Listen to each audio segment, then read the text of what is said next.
Welcome, everyone. We are the Uneducated Gamers Podcast, and today we are going to discuss or potentially debate if Magic the Gathering is a sustainable IP. Also, unpack the rumors surrounding a digital-only future for EA games, and provide some of our most uneducated thoughts. But first, Mike, how you doing, buddy? Oh, you know, doing all right. I do know. I'm quite fancying your cow. Is it a cow? It's a mug? cow. These are my favorite mugs. Oh, Nice. Come on. There we go. It's literally just like a Walmart set of painted cow mugs, but they're fantastic, and I have 4 of them. Nice. They look pretty darn cool. I'm enjoying my drink in a Canada A glass. Hey, New Ontario. I got my Rush t-shirt on, so. Is that the same Rush t-shirt that you wore during the taping of Community of Magic, isn't it? It is. I knew that shirt from somewhere. I need to get a new one because I've gotten a little fat, and I think I need a slightly larger size. It still really fits, but I'm kind of fat.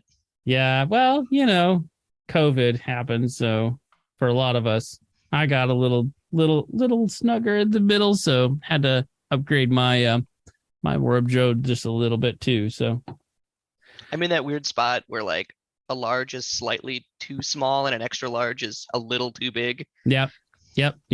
I'm depending on the brand.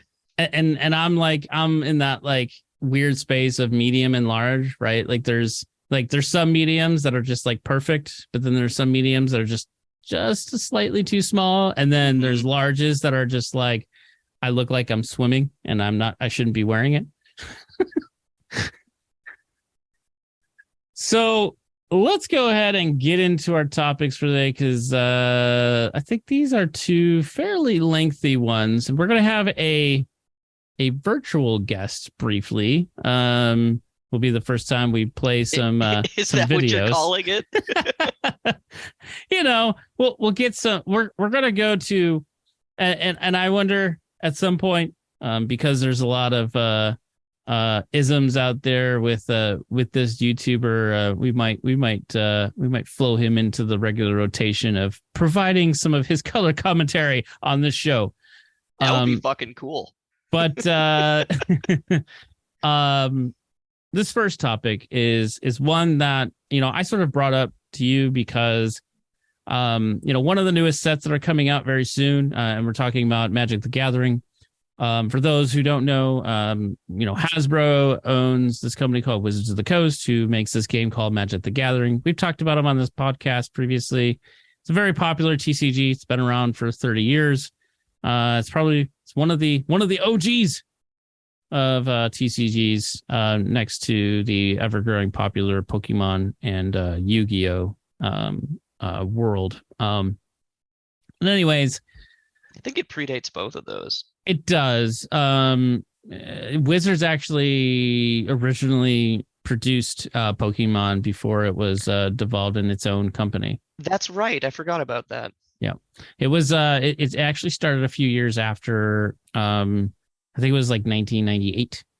So it was a few years after Beta came out. But the question I want to kind of dig into is MTG a product or an IP that is sustainable anymore? Like, we're starting to see some impacts of what the 2023 costs are going to be to buy Magic the Gathering. And look, and we'll get some color commentary on that in a minute. But here, let me break it down for you. And something that I thought was interesting was I was looking at the pre-orders from Hasbro on Amazon for the newest Phyrexia set that's going to be coming out after Brothers War, right? So this is going to be the first set of 2023. And direct from Hasbro through Amazon, the price is $169 a standard box. That's gross. That's absolutely gross. That's like $5 a pack for That's standard more set. than it's either more or on par with what the Time Spiral remastered like limited edition special box was. Yeah. The collector's boosters have gone up now to $30 a pack, straight from Wizards on the Amazon store. And those have always been a scam anyway. yeah. And then the bundles are now 50. So on par with retail pricing at say Target. Bundles being, is that the 6-packs in a box? The 8-packs in a box, yeah. 8-packs in a box. Yeah. So now 50 direct from Wizards, which is on par with retail stores, which retail stores were always more expensive than say game stores and some of the online markets. They generally teetered between $36 and $38. So $50 for a bundle there. So we're talking now. This is approaching, close to 30% increases, big time, for just standard basic products that they produce multiple times a year. I think that this is very. I have a lot of words, and I'm going to pause for a second and let you chime in, because I think this is a very interesting topic and a very weird one all at the same time, because I think at some point, are we going to see Magic go away as a producible product by Hasbro or Wizards? I seriously have my doubts about that. I think the it's gonna crash. The bubble's gonna pop. And maybe even Hasbro sells Wizards at that point if the bubble pops, which would be fantastic. Except for the fact that Wizards is like their only profitable IP. Unless you want to buy 2022's edition of Monopoly Deal or whatever. Actually, Monopoly Deal is a fun game. I recommend it. But you know what I mean? Like, yeah, it's not, this current pricing model is just not sustainable. It's really not. I get that inflation exists, and what were packs 30 years ago when the game started? $3.50 a pack. Mm-hmm. So in 30 years, it's gone up $1.50 per unit. That's not the worst. Although maybe it is. That actually might be a pretty high percentage if I break that down in math. But even so, it costs nothing to produce effectively based on scale. So why fleece players like that? There's already been a dwindling amount of limited players, people stepping away from product because they can't afford the packs to play limited, which I would guess is where most of your packs are sold, are the people who buy them fresh every time they play the game. But they can't afford, limited players can't afford to draft. They can't afford to play sealed. So who's going to pay that $5 a pack price? Yeah, Casuals? I mean, No. you're then effectively saying that drafts are like $20 now, right? Oh yeah, minimum. So like, who's going to go do a $20, $25 draft every week? Like, game stores will run $10 drafts, and people will do like 3 or 4 of them in a day. That's not going to happen with this God, model. no. And game stores are not going to be able to continue to offer $10 drafts. No, they're going to lose money on that, especially if they have prize support. Exactly. I think, another thing to think about, right, is, we're looking at a price hike in the standard products, right? But one thing I've been thinking about is this ancillary to the amount of costs, the overhead costs that they're spending on all of these dumb products that they're releasing, Secret Lair, all this other ancillary products that don't mean crap and don't contribute to the game? Well, there might be some truth to that. Because it's a rule of manufacturing, right? That if you get as many of your items as possible using the same specially designed tool heads, you can distribute the cost per item pretty thinly. But if you've got a whole ton of specialty products like WotC is doing right now. Well, now you've got to pay to engineer all these new tool heads. You've got to pay to put all Mhm. these different print sequences in order, and all these different like foil treatments and special art, and that does become expensive. Right. And you got to pay for that somehow. And if the expensive stuff isn't selling because they're intentionally pricing it out of the reach of 95% of players, well, they got to make it up, right? Right. It's like Pokemon, right? Like how many they don't really change the type of foils they have. They have foils, they have rainbow foils, and then they have their full art foils, right? They have 3 different foils, right? Like people are happy with that. Sometimes they come out with special ones that, once in a while, I think like the the new EXs or whatever, or the BXs or whatever the hell they're called now. They have some specialty foiling. But again, they have maintained the same price point for years. Look at Konami. Yu-Gi-Oh's got a whole bunch of different foil treatments.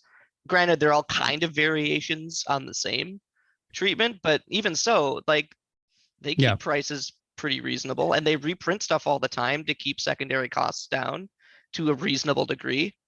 But I almost think though, I think the extra foil treatments, although a cost and an added cost, that would be a sunk that would almost be a sunk investment in something that would sell a lot. And for example, what I mean by that is what if collector boosters were just no longer a thing, and the special crap that they put into those were in the draft boosters, right? Like you can spread those costs out more. Exactly. Say that, and like I said, Konami's talking about Yu-Gi-Oh! Obviously, they've got gradations of foiling, sure, but as far as I'm aware, they don't have like full art, special etched foil art, unique artworks for specific backgrounds. They don't have whatever the fuck Innistrad double feature is.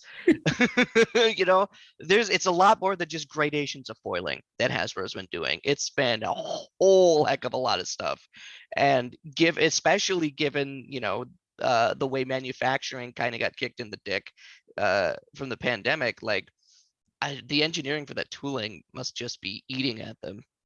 Yeah, I mean you have secret layers, and secret layers were inflated with packaging, right? They're the worst inflated with packaging. So much totally packaging. Forgot about secret layers too. Secret layers are just absolutely horrible for packaging. They are starting to just send secret layers in like envelopes, and thank God that they started to. But it took them almost 3 years to do that. Have they even like started shipping out people's orders yet? Well, I mean, there's regular ones that are shipping out. But they, like some of them are like months delayed. I mean, they take months to come out. It's not acceptable. It's ridiculous. But it's print to order, print. But yeah, I don't want to get into the whole like 30th anniversary debacle of the secret layer in this because that's a whole episode of itself. I will refrain from talking about how Wizards supports proxies now.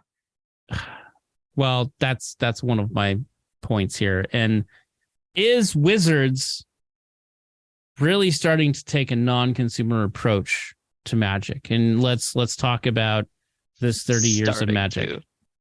Well, I mean, I feel like it's been a slow trend, but now it's the big huge dump truck that just arrived. It was they were boiling the frog for about 5 years. That's the saying. Yeah, no, I hear you. Yeah, no, I know. No, but they were boiling the frog for about 5 years, but it definitely like the Magic 30 thing was like a floodgate. I mean, okay, and we got this is the only thing I'm going to say about the 30th anniversary packs. I don't want to talk about the secret layer, the 30th anniversary secret layer, because that was a complete trash show. Is there a secret layer on top of those packs? Yep. Oh Lord. Oh, it was a complete trash show. We can talk about it after the show. I'll give you the skinny on that one. But the 30th anniversary packs, that are non-tournament legal cards for $250 a pack. Not to mention, Wizards decided, oh, well, they were going to plan on selling packs of the 30th anniversary packs to people at the 30th Las Vegas event.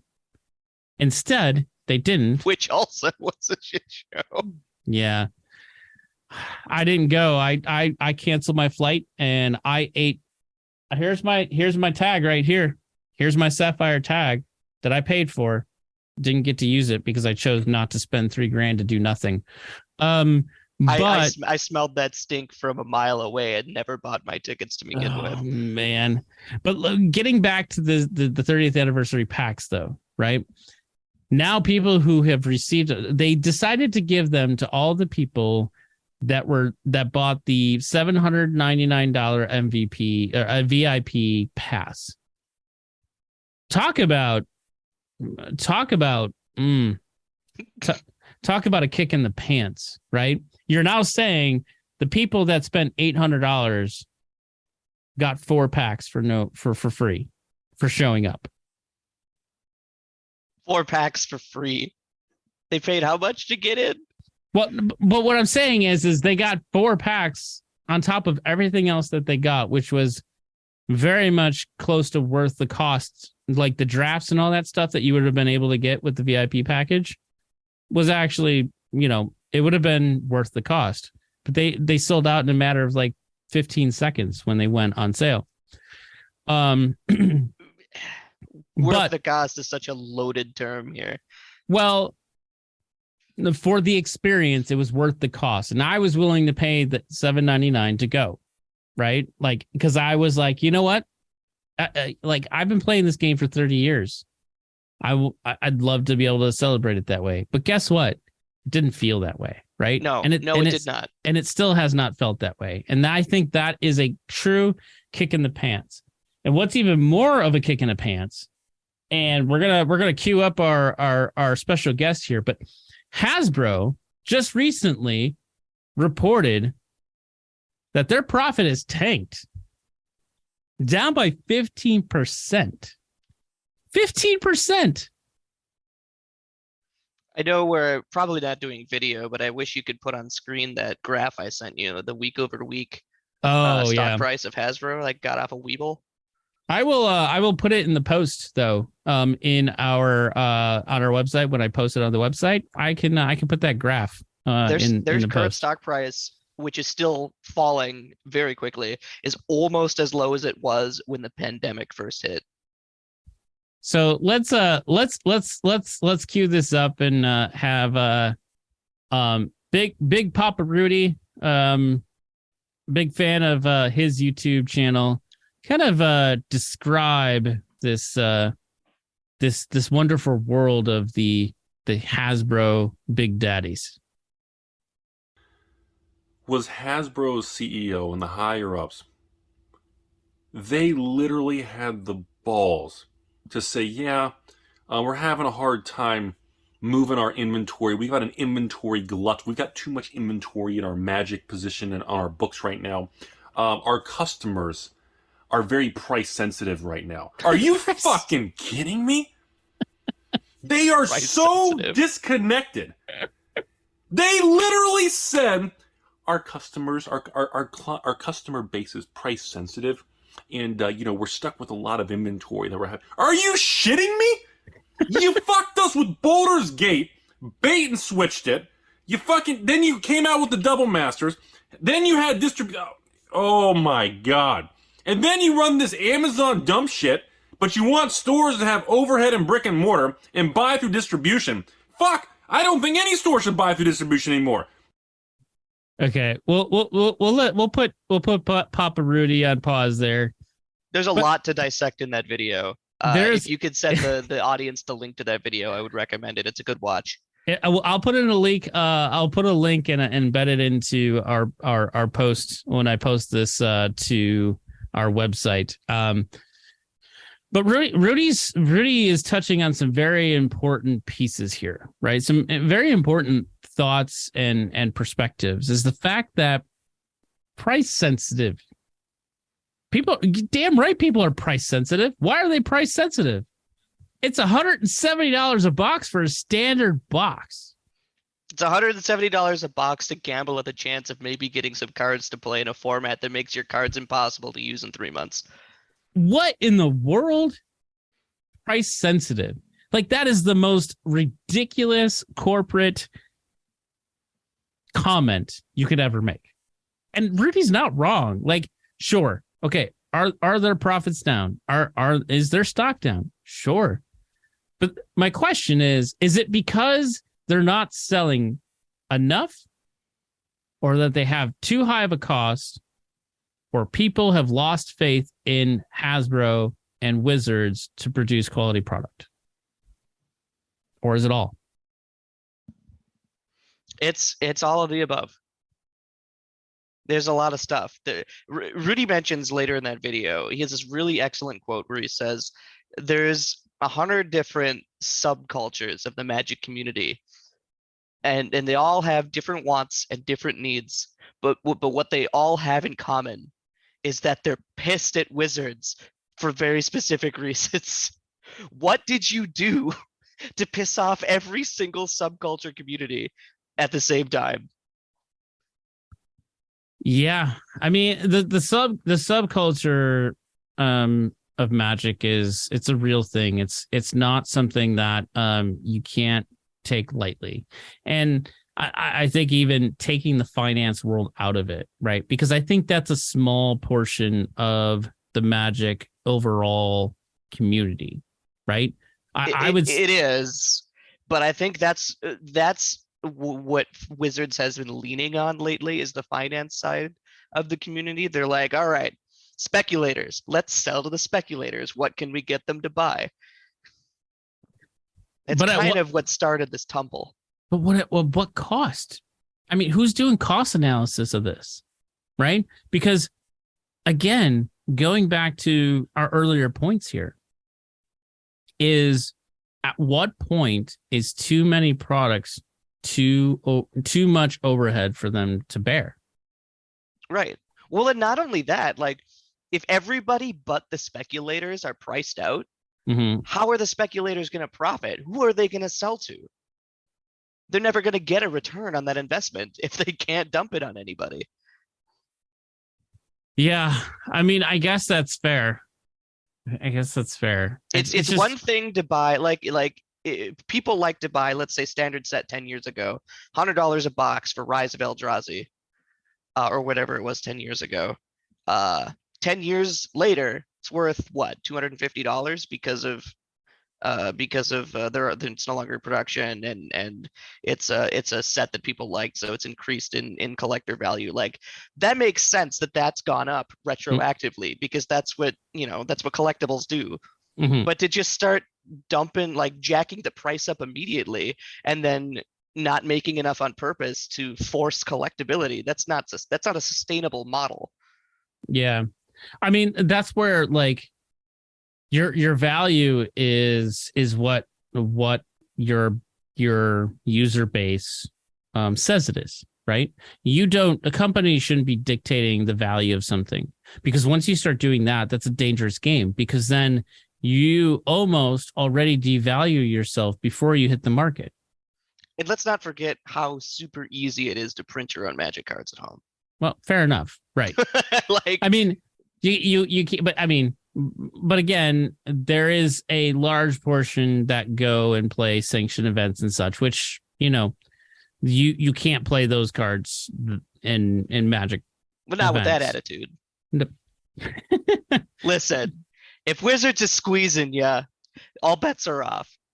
I mean, Chinese proxies look pretty good. Yeah, I mean, that's fair. I mean, I use them in my casual decks. I don't mind doing that. I tell people, hey, I got proxies in here, just so you know. Here are my proxies. Those are the ones that are proxied. I mark all my proxies.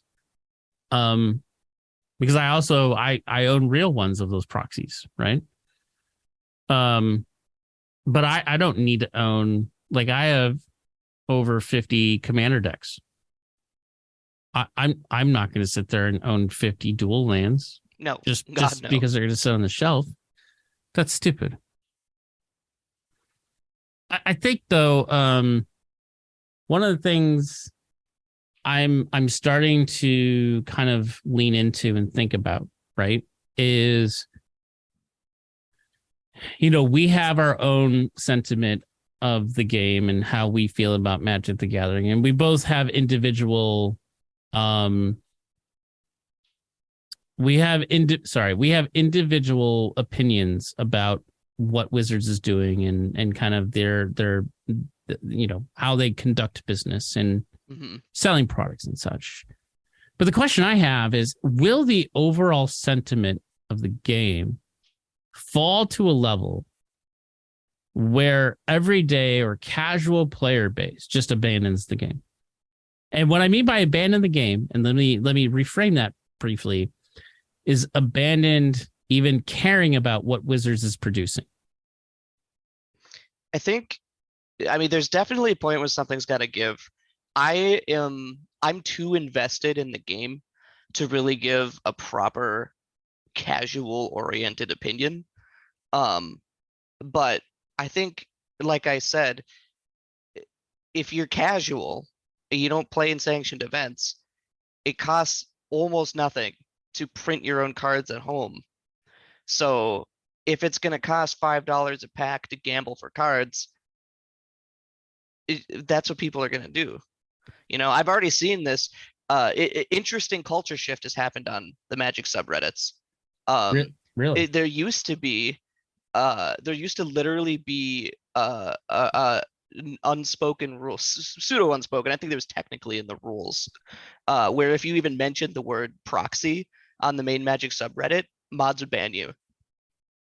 Lately, especially after the 30th anniversary thing, people on the main subreddit are like giving full-on instructions on how to print your own decks at home, and nobody's bothering to stop it. That's interesting.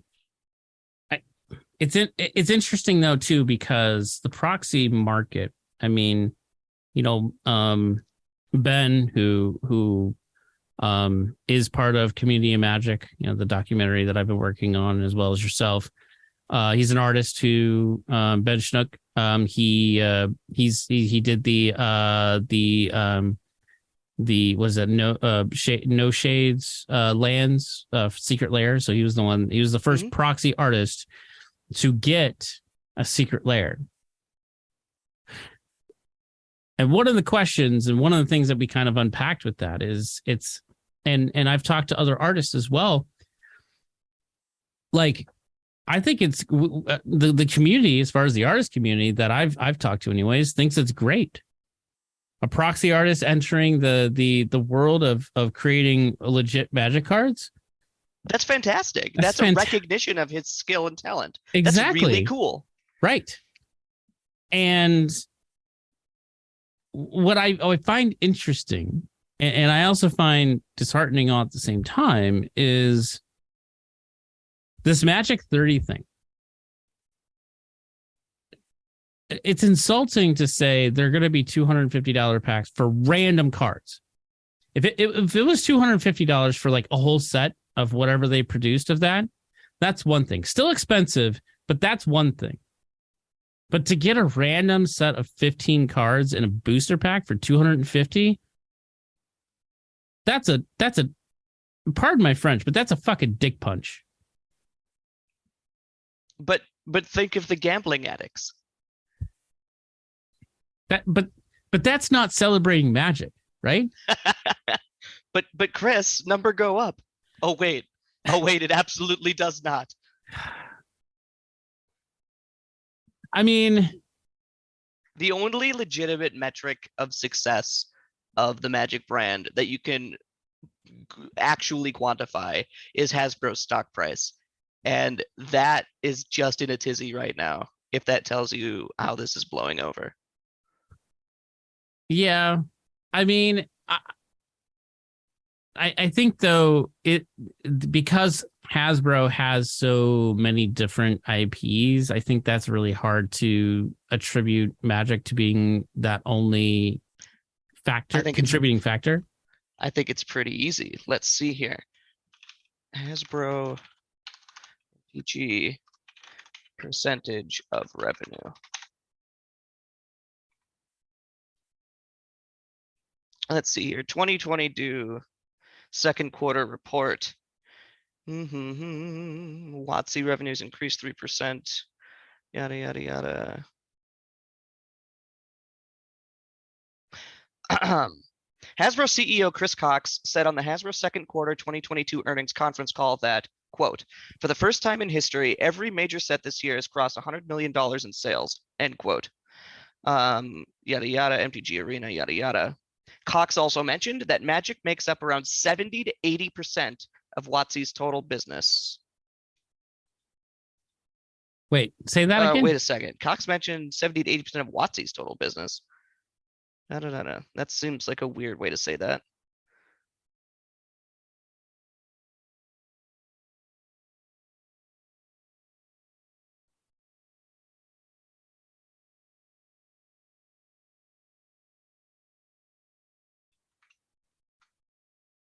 Anyway, there's a full-on, let's see here.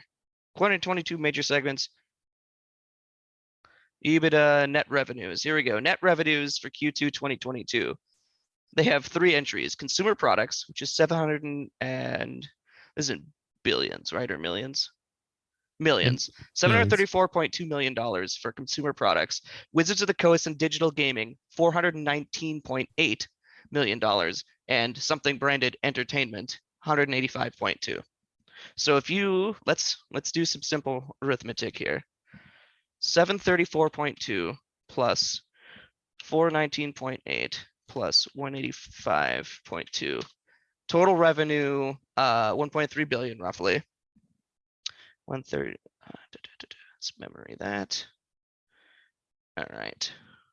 So we go 419.8 divided by 1339.2 times 100. All right, this is a much smaller number then. We 31.3% of their revenue comes from Wizards of the Coast. Okay. That's a pretty significant number. It is. But the question is, are the losses that they're recording MTG? It doesn't sound like that. Or it sounds like MTG has a 3% increase over last year, which means everything else that they're producing is decreasing, which means who cares about the rest of Hasbro? We don't, right? But Magic is growing, right? Well, let me show you this. There's another category on this chart that says operating profit loss. Oh, does it lead into what we were talking about? Q2 2022. Consumer products, $6.5 million in loss. Entertainment, $14.3 million in loss. Wizards of the Coast and digital gaming, $225.6 million in loss. There you go. There you freaking go. We nailed it right on the head before we even got there. That is, well, that's a big number, but let's see here. I mean, regardless, it's in the hundreds of millions. Yeah, when the next highest is 14 million. Right. That's a lot. That's a lot of loss. All right. So operating costs, we're talking about manufacturing, packaging. Also, I mean, there's a reason why MTGO is no longer a property of Wizards of the Coast. It's now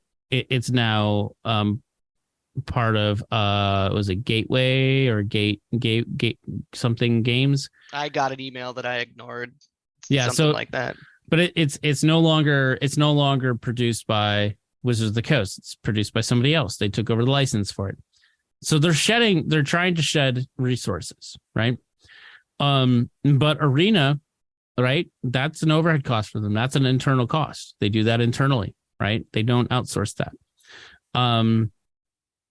So I think. Oh, wait a minute. Hold on. I'm sorry. I think I read that chart wrong.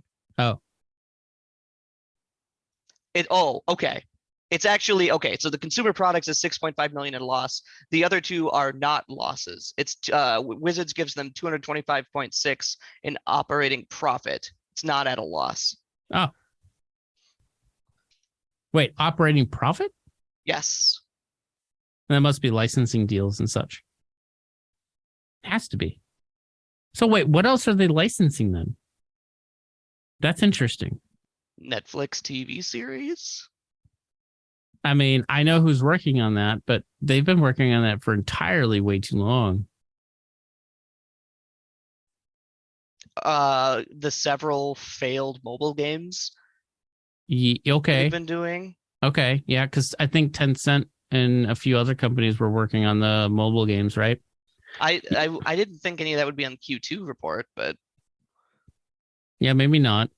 It's interesting though. Those are very interesting numbers. I mean, I guess we'll have to I'll take a look at that again and maybe we'll kind of recap that another time. But I don't know. I'll send you this chart. Maybe you can look at it later. Maybe to kind of just cap this off, right? And to kind of lean into, I think one of the things that you said before we started this podcast is that I really dug into or really perked my ears is the statement that you made was Wizards is holding Magic back. I think Magic the Gathering is a monolith of a game with enough community support that it could survive if Wizards disappears tomorrow. And I've said this before on previous episodes. I think Magic the game itself can out-surpass and out-survive Hasbro and Wizards of the Coast. I agree with that.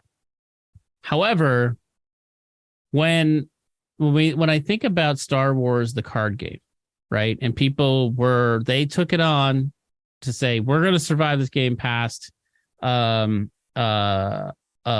can't remember the company. I can see the logo. It's FJ. We're very uneducated around here. Yeah, I can't remember the name of the company now, but the logo, it's FJ. But anyways, or F something, whatever. So the Star Wars card game, right? There was a set of individuals who would create new cards, right? And it just kind of just died off. People stopped being interested because the cards that people were making just didn't mesh, didn't work. So I think in the respect of the game surviving at a point in time is correct. But will it be hard for people if the game's no longer produced? I think what would need to happen is there would be some time where there would have to be a community group that forms, similar to, let's say, the Commander rules group. Mm-hmm. It's a community run format. You could have something similar for any of the other sanctioned formats. You could have a modern rules enforcement group that handles bans and stuff like that. And the only change you would need added responsibility is on the occasion, those groups might need to commission a new card. And I don't think that would even be that hard. I think the proxy community would get a huge boost. Oh, absolutely they would. And those people make some amazing stuff. I don't think you're wrong. I think the cult following that Magic the Gathering has and the amount of artists that we have who have made art for this game for so many years. Like, there are ways that it could survive. I'd just be curious. It's interesting to think about. But I know this is all predicated on the idea that Wizards is going to die. I don't think that they actually will. I think right now they're finding out the limits of what they can actually do financially, how hard they could squeeze people. And the numbers speak for themselves. They are not doing hot. But I don't think that they're just going to collapse tomorrow. I think they're on a crash course. I really do. Yeah, it's downhill. I don't. They're definitely not too big to fail, but I think that there's enough One of two things is going to happen. Be careful with that. I don't think they're. I don't think they're too big to fail. They're not. No. I said they're not. I do not think they're too big to fail. I'm sorry. I do not think they are too big to fail. Got it. Okay. But I do think that I think there's enough people at Wizards of the Coast themselves, like the Aaron Forsyths, the Mark Rosewaters, those kinds of people who actually care about game design and about Magic itself and about the community. Even there's lots of people at WotC that care about that. I think most of this screw the customer, let's get rich comes from higher than them, or maybe a few people in the executive board of WotC, not the designers themselves. I think there's enough people in Wizards of the Coast left that they can pull out of the nosedive enough to save themselves. Because at some point the shareholders will be like, let's jump this sinking ship, and then the only people who will be left are the left people who care. Yeah, and to be clear, I think the people at Wizards, they care, right? The people at Wizards care. Mm-hmm. And I have several people that I know that work at Wizards. And I know for a fact the sentiment is they are very passionate about the game that they work for. Yeah. Or they've been working on the same game for 30 years. How could you not be? Yeah. Many former pros that I know that work for Wizards of the Coast also are very grateful to be able to work at the job they want to make the game that they've played for so long, right? Mm-hmm. It's a dream job for many. They're getting screwed by all this too. Their hands are tied to some degree. Yep, exactly. When they're forced to create game pieces that they don't want to because some executive says ship it, we gotta make some profit. I mean, I feel bad for Rasman and some of these other guys from the social media and the promotions part of Wizards of the Coast, who I think get the brunt of both sides of it. And they have like Rasmussen. Yeah. Like, I think they have the worst job of them all.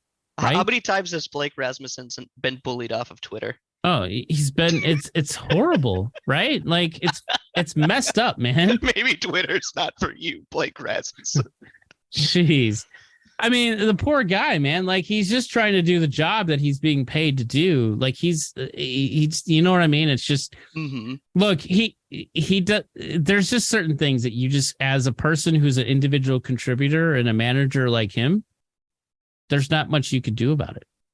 I've noticed probably all of last year and maybe the year before, whenever Blake Rasmussen has been doing some Wizards video talking about their latest product, his eyes are just dead.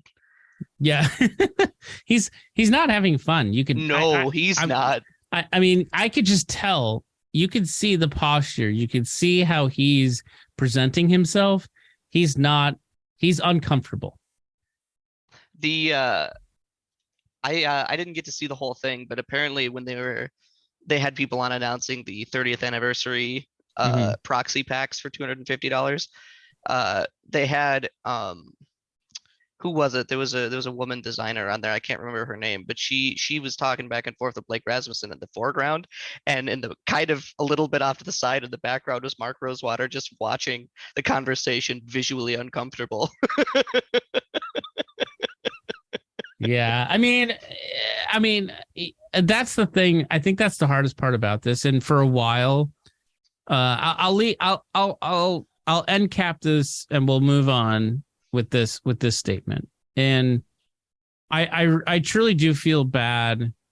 Most people don't, but if you are somebody who can read into what's actually going on in the screen in front of you when they're presenting this stuff, they don't want to be on the screen presenting this stuff. They don't want to be talking about these weird products that people have been just thinking up. They just want to do Magic content, and they just want to make people happy. But they're not allowed to. They're not enabled to. And if you've ever worked for an organization where you're not enabled to make your stakeholders happy, that's a very bad position to be in. Number go up. What? Number go up. Line go up. That's all that matters. Oh, yeah. I was like, wait, what? All right, let's move on. Let's get past this depressing topic of Magic and let's get to more of an interesting topic. Something that is kind of late breaking in these last couple of days and has been in flux, right?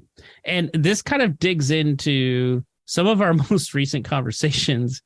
It digs into some of our most recent conversations around digital, physical, streaming, yada, yada, yada. Like this has all been culminating into all these different topics. And that's recently reported that EA Dutchland announced that they were going to be ending physical distribution of their games in Germany, Austria, and Switzerland. And so this was like, I think 48 hours ago that this came out. And then earlier today, since all this came out, EA, not EA Dutchland, but EA. Is that how you pronounce that? Dutchland, whatever it is. I'm bad with Deutschland, whatever. I'm ignorant, so I don't know. That's it, man. No, that's it, good. Yes, I just snorted. Thank you very much for making me snort. Sorry about that. Continue. No, it's good. But since the report came out, EA has refuted this statement. And I quote, they said, "We have not stopped physical distribution of our games in Germany, Austria, or Switzerland, and players will continue to be able to buy our games from retailers across the region. Recent reports stating otherwise are inaccurate reflection of disclosures made in EA Germany's statutory financial statements." Hold on a second. The initial report was EA announced that they were ending physical distribution of their games, right? In Germany, Austria, and Switzerland specifically. Right. But then they just said they have not stopped physical distribution of games in Germany and Austria and Switzerland. So hold on. Let's play the word game here, because I feel like there's something here that you gotta kind of dig into here, because their refuting statement is saying that we haven't stopped. They're not saying we're not going to. Right. That we haven't. Okay. So I wasn't worried about that. So we have two statements. One saying that they will be stopping physical distribution, or they will be ending physical distribution of their games in that region or in those regions.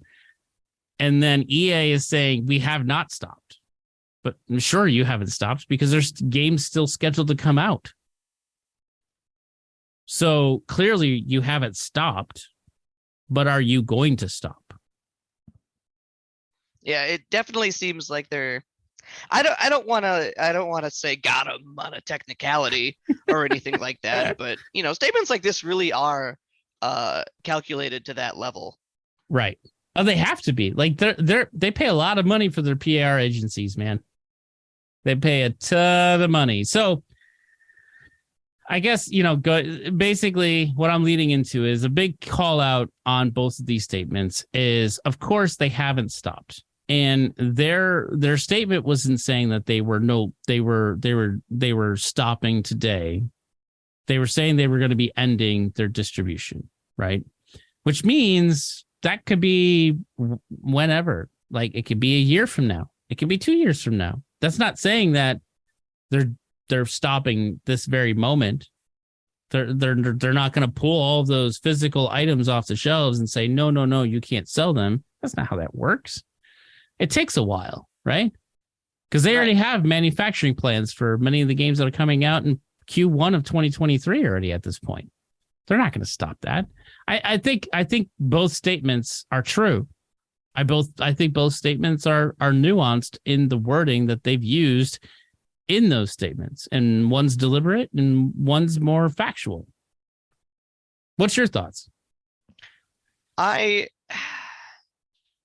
can't say I know enough to make a definitive statement. And like I said, I'm hesitant to say for sure what I think about that dichotomy of statements because it feels a little gotcha. But also it's EA. My expectations of EA is so low. I can't even trip on it. What I think is funny is we're starting to move into this era already with some of these distribution deals. For instance, it's all over the place right now. Call of Duty Modern Warfare 2 came out, right? Yep. It was shipped with 79. I told you this has been happening and nobody believed me. 79 megabytes on the disc. It's just a download code. It's a download code. On an Ultra Blu-ray DVD, 79 megs. What a fucking waste. What the hell?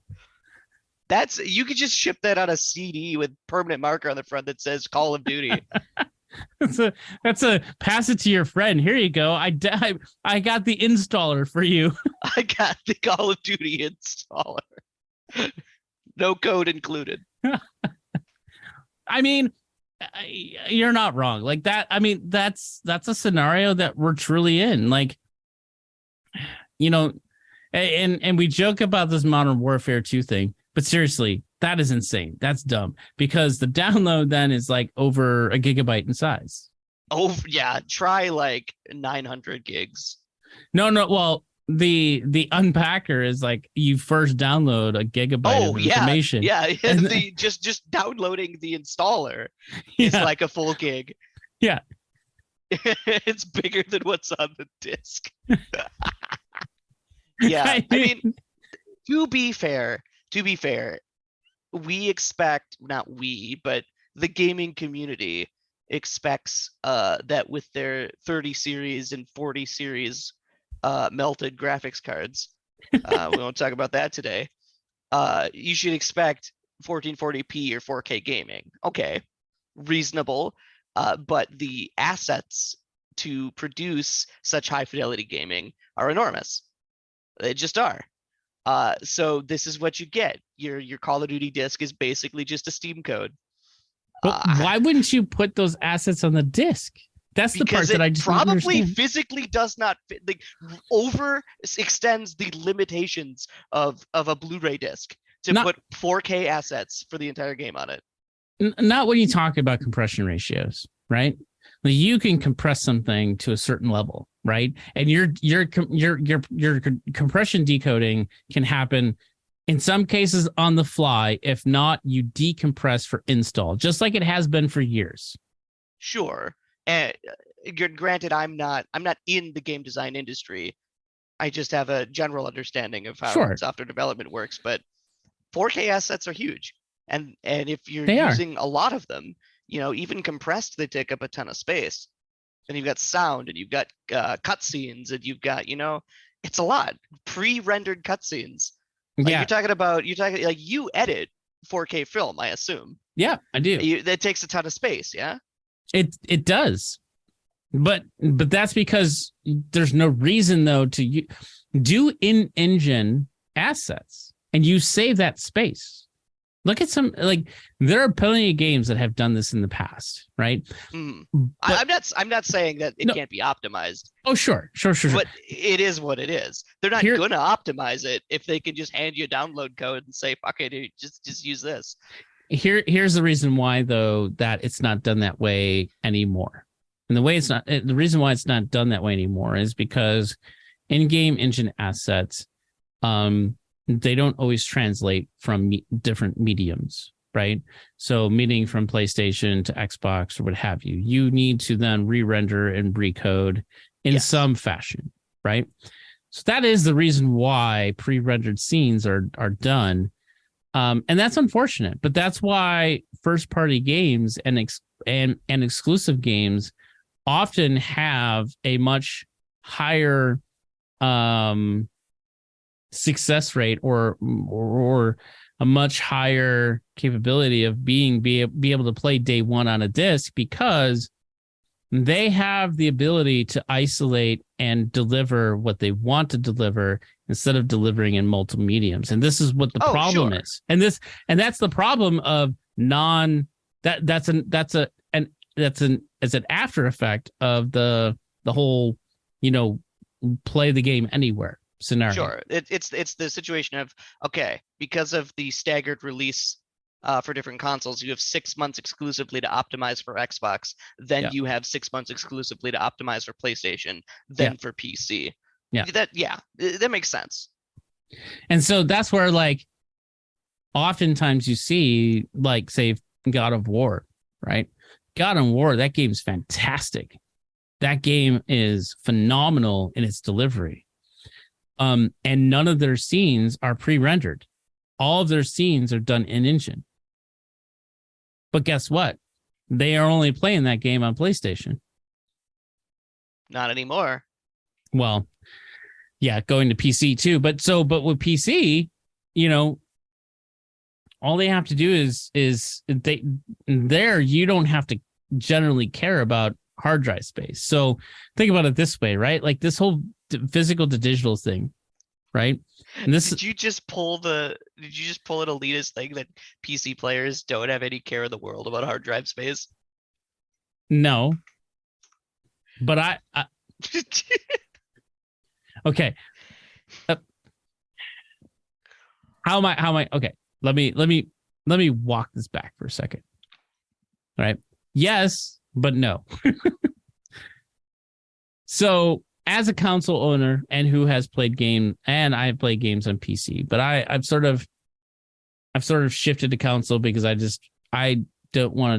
hadn't want to deal with like updating my computers for the graphics that's needed and so on and so forth. But that's also my own selfishness because I enjoy playing high fidelity games, 4K gaming, so on and so forth. So I'm going to go to console because to me, it's just easier that way.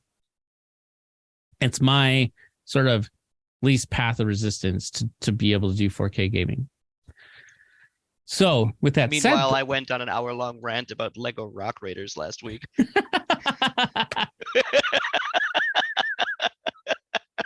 By the way, I have to get that game. But not nearly as good as I hyped it up to be, but it's worth a play. Oh man. But hard drive space for the console gaming market has not caught up yet, space-wise, and hasn't caught up to any of this. It's not ready. Right? Number two, some of these drives for PlayStation, for Xbox, they're proprietary. And they're super expensive. They're absolutely expensive. And it's unsustainable. Meaning the cost of hard drive space if you go to all digital today. We're way too far off. However, what's really insane, and if we look at some of, and this is only one company, but it is kind of rampant right now. And that's some of the financial statements that are coming out because a lot of these companies are starting to release publicly their financial statements and their earnings on some of these games. And when we talk about Capcom, right, like some of these numbers are staggering, right? Resident Evil 3, 82% of units sold were digital. This is Capcom's chart you're showing me right now. Yeah. Okay. So in 2020 in September, fourth quarter earnings, they're saying that that first 3 quarters is 82% digital units, right, for Resident Evil 3. In 2021, fourth quarter, Resident Evil Village, Monster Hunter Stories 2, Rings of Ruin, 70% digital purchases for their units. Actually went down over the course from 2020 to 2021. That's interesting. But that's 3 titles, don't forget, right? So like, okay. Yeah. Well, still, like a percentage is a percentage, right? It shouldn't matter how many titles. Sure. And then 2020, and currently the biggest release that happened in this time frame was Monster Hunter Rise Sunbreak, Now, granted, 2022, yeah. 2022. Now, granted, Monster Hunter Rise, there was a heavy front load on DLC. Backload of DLC in the third quarter for Monster Hunter Rise. So that could skew these numbers, but it was still 90% digital sales. So it might come in around realistically between 70 and 80%. But either way, they're on average be roughly around 70 to 85% digital sales with their units. That's a lot. That's a ton. I would totally understand looking at those numbers as an executive and thinking, maybe we cut our losses on physical. But the question is, what is contributing to that? Is it contributing to the fact that is the game only on a console that people are not buying? Is that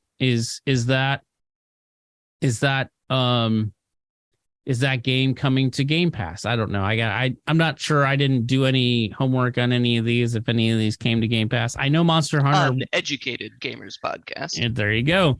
I know Monster Hunter. There's a couple Monster Hunter titles on Game Pass. It does that skew, but then at the same time, are some of these people buying it on Steam?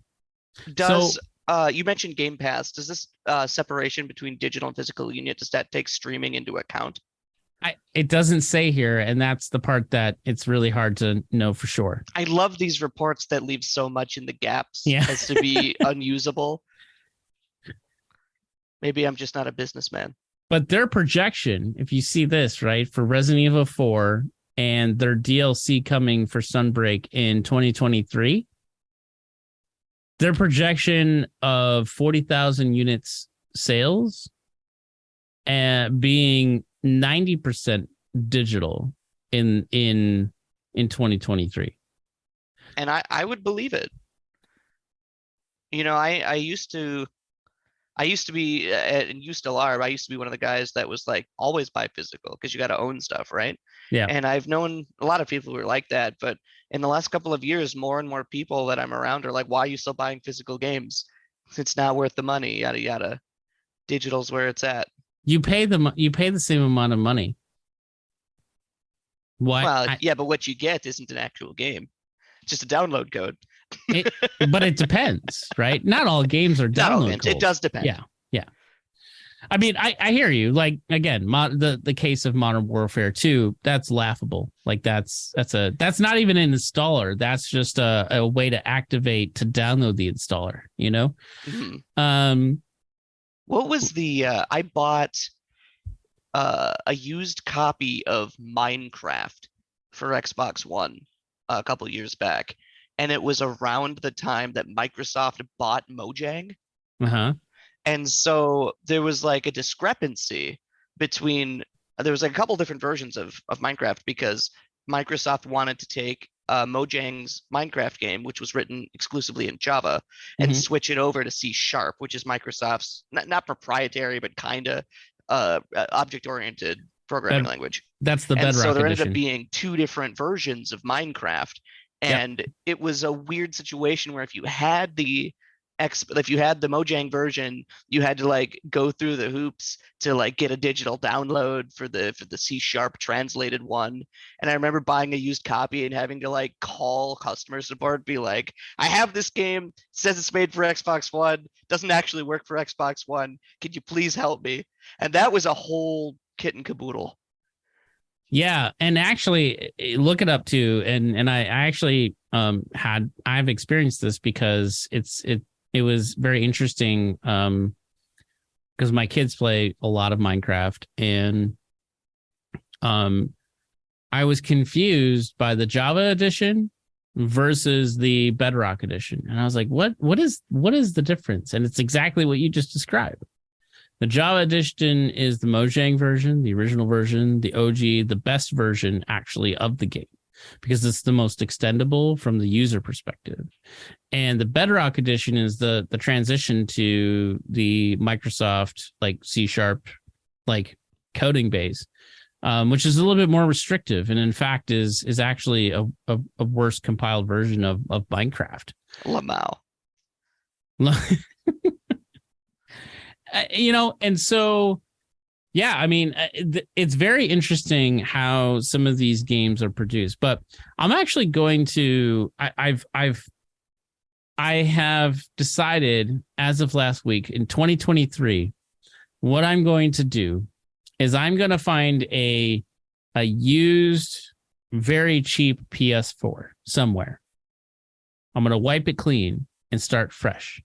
And I'm curious to find out how many PS4 games, because I have about 75 PS4 games in my catalog. And I want to find out how many of these games disconnected from a network that I could put in and play day one. Yes, that sounds like a fantastic experiment. So I want to do that first with PS4. And then the next thing I want to do that with is the Xbox One. I want to start with an Xbox One, fresh, clean, right? Mm-hmm. And how many, and I'll update it to the most updated version of the Xbox software, because I think that's important. But beyond that, I'll disconnect it and install games day one and see. I have about a 50-ish library of of Xbox One games. And I'm curious on how many of those that I can install and play without any updates. Now, if you want to be really thorough on this experiment, assuming that as a working adult who have any amount of free time, you should do this experiment twice. Once with the console's factory reset, like you said, and once with the consoles having all their patches.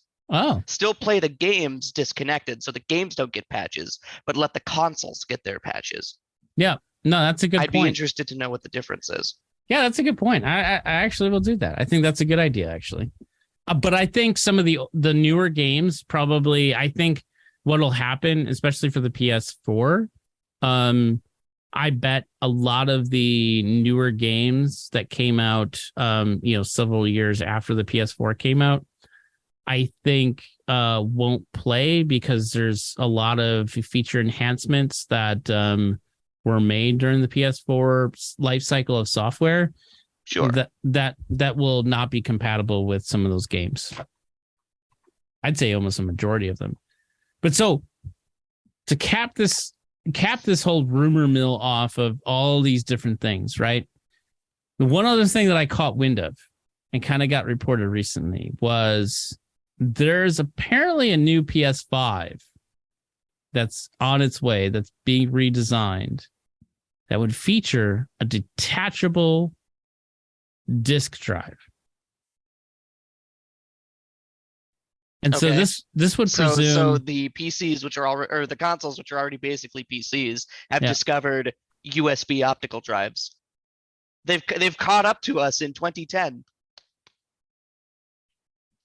I mean, and we talked about this. If you remember, when Joe was still with us a little while ago, I talked about the Tron Forever console, if you remember that, right? The console that just keeps on, you can change modules.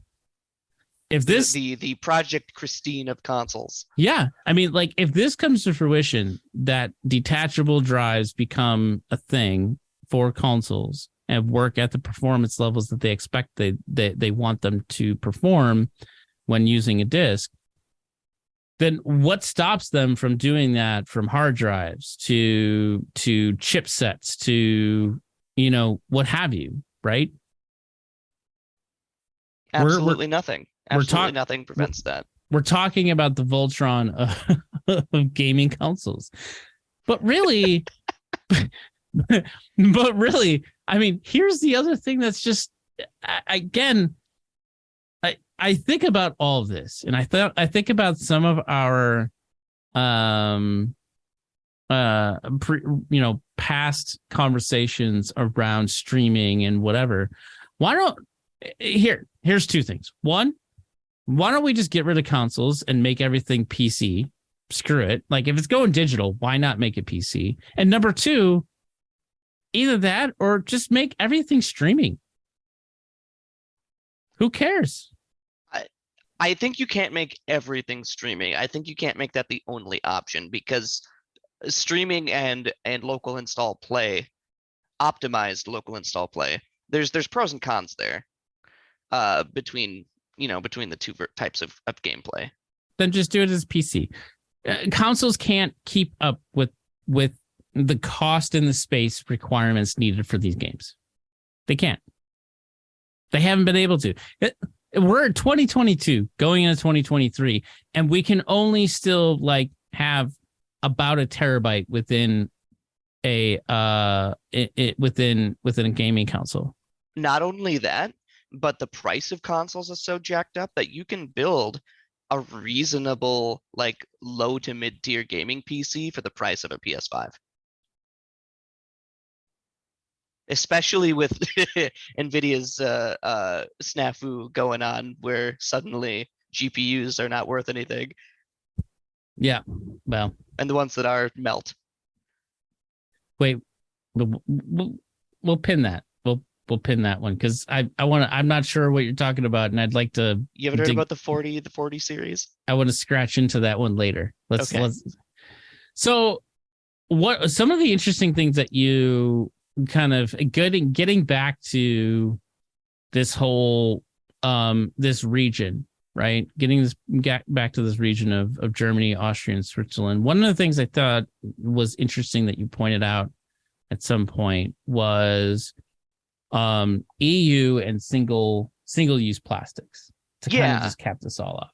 So in 2021, the European Union put out a blanket ban on single-use plastics, clearly targeting things like soda straws at McDonald's, or plastic packaging on random products at the grocery store, that kind of stuff. Water bottles. They're trying to cut down on that for the environment's sake. Makes sense. This year, then, it hasn't passed yet, but Germany is reportedly working on legislation that is meant to collect effectively fines from companies that still produce these single-use plastics for various reasons. The intent being that if you're manufacturing single-use plastics, you should be held responsible for cleaning them up. Instead of the people's tax money being entirely irresponsible for it. My thought is, putting two and two together in my head as uneducatedly as possible, is this adding to, is this another influence, another reason for companies to start going away from physical copies of games? Since the video games are already basically download codes anyway, why produce all this plastic waste? And the game boxes themselves may or may not be waste, because if you're buying a physical, you're probably keeping the box. But they're shipped wrapped in plastic. All along the manufacturing and the shipping line, there's a bunch of waste plastic involved. Yeah, that's fair. And it's funny to me, in putting that together, that EA specifically said Germany, Austria, and Switzerland is where they're starting to go digital only, which all three of those are EU countries, one of them being Germany, which is having additional, legislation around single-use plastics. Yeah, I mean, that's interesting. And what I find actually kind of funny about that is, there is, even though it may not, it's possible there's not a direct correlation. However, it's quite ironic, right? It's quite telling that there is a certain level of this. It's going to be, it sounds like it's going to cost more for companies to distribute these. The question though is, how does that work?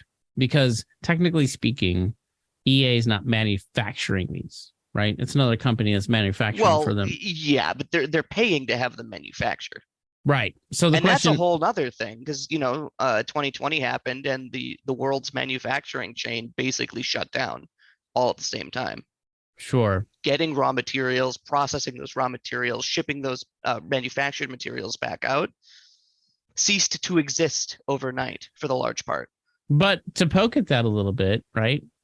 EA is a pretty big global company, right? EA could tell their distributors in that region and say, I'm not going to pay extra. So, but then is that mean I could tell the grocery store I'm not paying for this apple, and the grocery store says get out. but you don't produce $100 billion worth of distribution titles for them to produce. No, maybe not. But if they're a distributor for the global manufacturing chain, like, then EA really is a drop in the bucket. That's fair. I mean, I think that's a very interesting thing to keep an eye on, because I think, and I do think this is not just, I mean, EU is generally first to market when it comes to this type of legislation, right? Yes. Environmental protections and consumer protections often come from the EU first. Right. And so I think the moral of this story, well, I'll put a soft quote around the moral, because moral is, I mean, it is what you want to call it. But I guess the story of this is, this could be kind of the start of something, a rift, if you will, of what's yet to come in the next year or so. We're usually about 3 years behind EU legislation when it comes to some of this stuff. So it'll be very interesting to see what it looks like for this next generation of gaming, because you figure right now we're 3 years in to this current generation. 3 years later after that, that's 6 years. That means we will be hitting the full swing of that next console generation when we potentially would catch up to this. Now, I don't know that the United States is going to pass any single-use plastic laws like this in the near future, partially just because our manufacturing infrastructure is decades behind to begin with. So what we're focused on right now is ramping that back up stateside, not necessarily putting dampeners on it. Fair enough. That being said, the EU is a pretty huge market. Yeah. And I'm sure that Germany's openly talking about it, but not the only people discussing adding these additional fees to companies. Yeah. So when you take all of the different threads we've talked about, EA getting caught talking out of turn about digital only, Capcom's financial sales showing a marked weight towards digital sales rather than physical, and increasing tightening on plastics manufacturing and plastic waste in the EU and specific countries they're in. Water runs to the path of least resistance, right? Mm-hmm. It's probably closer. I think it's been a long time coming, and it's closer than ever now, to the point where I think we're just going to be done for the large majority of physical sales. Do we see the return of paper sleeves for video games? If you remember, for discs? Yeah, I mean, back in the day, it was paper sleeves. Sure. At the very least, I think that's a way to, if you want to keep manufacturing paper, or I'm sorry, if you want to keep manufacturing physical discs in places like the EU that are cracking down on plastics as a whole, sure. I don't see any reason why not. I mean, is that an opportunity to still deliver physical sales and appease the manufacturing costs? Because I think, paper sleeves tend to be, and I don't know the manufacturing business, but I would imagine comparatively to a jewel case and the over plastic that goes around it, and with Xbox, they have to have that seal, that Microsoft seal, at the end of the box, even if it's plastic sealed on the outside. Do we see the return of paper sleeves? Like, I actually don't even actually think that's a bad thing. No, I think it'd be a fantastic thing. You're talking about paper waste versus, like, assuming people are going to get physical. Worst case scenario, people buy a physical disc. They put the disc in an accordion sleeve and just throw the fucking case out their car window because they're littering assholes, right? Paper waste on the ground is way better than plastic waste on the ground. Yeah. So at the very least, that's going to appease, environmental regulations. Not saying don't throw paper out your car windows, guys. Come on. No. But But there's also recyclable, decomposable paper as well. Yeah. Right. Um, But that now- also means there's an extra added cost of companies who sell, like retail locations who sell your product, because you can't just put that on the shelf anymore. Although they don't do that on they actually don't do that for jewel cases anymore either. They're all behind lock. Generally speaking, they're all behind lock cases. Now there must have been a reason why they switched from paper to plastic to begin with. I could only assume that plastic is cheaper to manufacture or easier to manufacture than paper is. Probably because of a cost of materials thing. I don't know. I mean, I think recycled paper today, and because of the global need to create more renewable products, I feel like before it was very cost prohibitive. But so many companies are doing it today that I imagine it's less cost prohibitive than it ever has been. I have noticed, and then I'm still one of those people. Have you looked at the music CD aisle lately? No. At like a Walmart? You don't buy CDs anymore? Oh, I don't. On. My car's got a CD player. I have Spotify, man. It's Spotify. I'm not paying for premium. Lot of record companies are putting newer CDs out in paper sleeves again. Really? It's becoming more and more popular. Granted, that may partially just be because vinyl is coming back into the public consciousness. And vinyl is typically shipped in paper sleeves. There you go. I still buy vinyl. Vinyl's good. There's a good reason to buy vinyl. Probably more of a legitimate reason to buy vinyl than CDs these days. Yep. A little be honest, but I've seen a lot of CDs come out in paper sleeves lately. Yeah, I think ultimately I'm curious to see kind of where we land on some of this digital, non-digital streaming thing. And we've talked about this a lot on this podcast. It's been an ongoing theme, but I think it's a real interesting topic because there are so many ways that this next generation of gaming can go.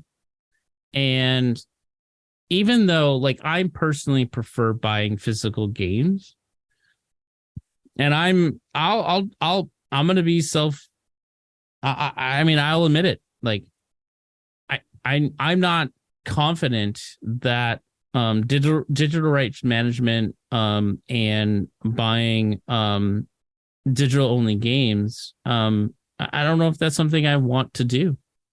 I may exit video games altogether if everything is digital.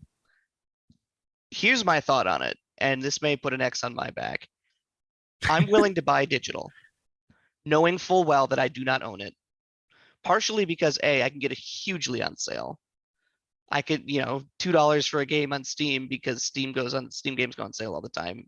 Is a great deal to me rather than buying, $60 in a case. But I have confidence that worst case scenario, Steam pulls my license, Steam delists their game, it's not in my inventory anymore. I have confidence in the community that it's backed up somewhere illicitly to find. Yeah, I mean, there is that, but it shouldn't come to that. And that's the part of it that I'm very disheartened with the whole idea, because I think publishers and people who make the games deserve the opportunity to make the money that they deserve. Sure. But I'll say it this way, and I'm gonna full admit that I will pirate and watch NFL games in different fuck the NFL on like, pirated streams. But you know why? Because the NFL makes it difficult to watch your team that you want to watch. Yes. I live in an area that my favorite NFL team is considered in my region and is not allowed, it is subject to blackout because I live close enough to that team. It's subject to blackout to any of the digital services that they allow. So I can't watch the team that I want to watch, but it's not always on my local network. So what do I have to do? I have to pirate it. Piracy is not a crime problem. Piracy is a service problem. The need to squeeze every dollar out of every tiny little thing that drives shareholder profits, and the deep legislative quagmire that is digital rights and copyright and product digital product ownership. These things cause such large headaches that people are just like, fuck it, I'm just gonna take it. It's just easier to just get a copy from my friend. It's just easier to download a torrent. You know, if companies do deserve the money for the products that they consume, or I'm sorry, products that they produce, but you have to actually like be willing to sell that product to a customer and not beat that customer over the head with your product if you expect them to pay for it. Yeah. I mean, look, I mean, I've paid for NFL ticket many times, right? But you can't do it anymore, right? That is not available. There's no services because of this whole streaming thing. It's sort of just gone to the wayside, right? You could get NFL Plus. It's like their new thing, but you're subject to blackout. And that blackout is if you're in the region of that team, you can't stream the game, right? So my team is that with doesn't it. Make any sense? Like I don't even understand what that rule is. So I'll explain it this way. So I live in Chicago, right? Uh-huh. My team, the team in my local area is the Bears. We get all the Bears games, right? Absolutely. Go Bears. But my favorite team is the Vikings, right? But the Vikings, even they're in our region, our quote unquote region, but they don't play on our local stations. But I can't get those. Okay. But I can't get those games because the Vikings are in my region. So if I subscribe to their NFL Plus, I can't do it because I'm subject to blackout. Because they're in my region. Okay. So because they could theoretically be played on your cable station, they won't play them on the stream. Yeah. Even though they don't play them on the cable station. Right. We get wow. We maybe get Stream 2 or 3 that shit. We maybe get 2 or 3 Vikings games throughout the year, and only because it's either a Monday night game, Sunday night game, or they play the Bears. How is the NFL still standing? That's a titan that's toppling.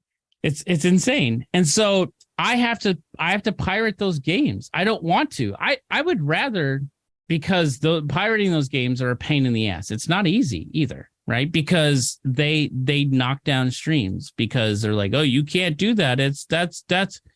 That's a violation of yada yada yada. And I agree it is. But guess what? I have to do it. You know why? Because you do not offer the game for me to watch in my area. Is it even like technically piracy if you're actually paying the subscription? Like you're paying for NFL Plus. You're trying to legitimately watch this. They won't let you. Yeah. They're not giving you the service that you're paying for. Thanks for listening to our most recent episode of Uneducated Gamers. You can go to Galaxy Game TV to post comments on each of our episodes, or if you have a question or a topic you would like us to include in an episode, feel free to leave a comment. Until next week, we bid you farewell.